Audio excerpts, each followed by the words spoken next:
Привет, друзья! Ставим лайки и поехали! Маску мы обычно используем на улице, чтобы защититься от неблагоприятных факторов окружающей среды. Только дома можно вдохнуть полной грудью и не беспокоиться о грязном воздухе. Но это не совсем так.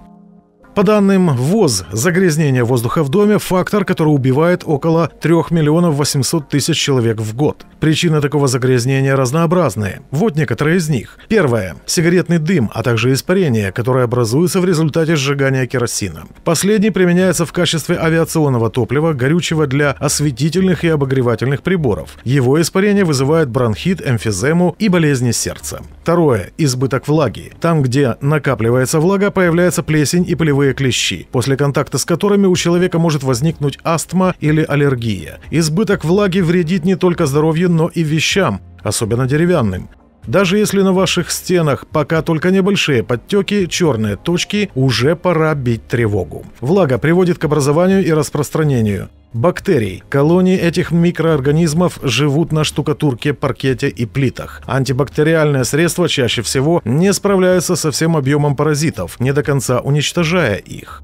Плесени приводит к развитию и обострению респираторных и аллергических заболеваний. Плесень зачастую виновник слабого здоровья и частого плохого самочувствия как взрослых, так и детей. Третье. Газовые приборы и плиты. При отсутствии надлежащей вентиляции вещества, которые образуются в результате сгорания газа, будут распространяться по всему дому. Высокий уровень угарного газа в помещении может привести к летальному исходу. Угарный газ в малых количествах приводит к хронической утомляемости, увеличению частоты приступов астмы у детей и болезни сердца.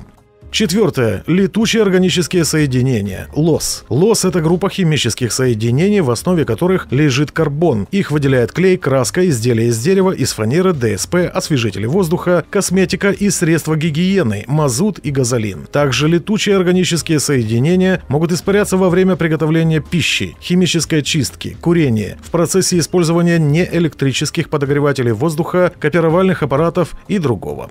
Исследования показали, что уровень ЛОС в помещениях в 2-5 раз выше, чем на улице. Как улучшить качество воздуха в доме? Вот несколько советов. Первое. Используйте растения, которые очищают воздух. Таких растений, согласно исследованиям НАСА, всего 17. Финиковая пальма рабелена, хлорофитум, лириопе, колосистая и другие. Украсьте этими растениями свою спальню и другие комнаты в доме.